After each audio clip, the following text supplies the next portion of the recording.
welcome back to Sunny Live Channel. Thank you so much guys for tuning in. I'm here to update you of what's going to happen on Gomora from the 11th to the 15th of January 2021 on Monday. Ntokozo is hunted by Mbongeni's death. Sondo bows out of the hijacking game on Tuesday. Ntokozo will do anything to keep his shelter, even if it's mean getting back into hijacking. Bramike won't rest until he gets everything he wants on Wednesday. An ungovernable Ntokozo gives his family a hard time.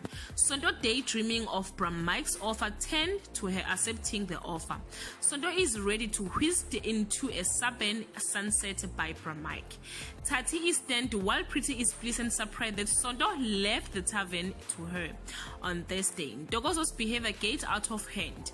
Sondo realizes that moving will be emotional draining. Pretty and Tati have another fight about inheritance on Friday. Tati gets in a flat panic and demands Sondo's help one last time. Ntokozo comes up against a formidable force here to sort out his nonsense. Guys, this is all I have for today. You can leave your comment below and share your opinion. Bye.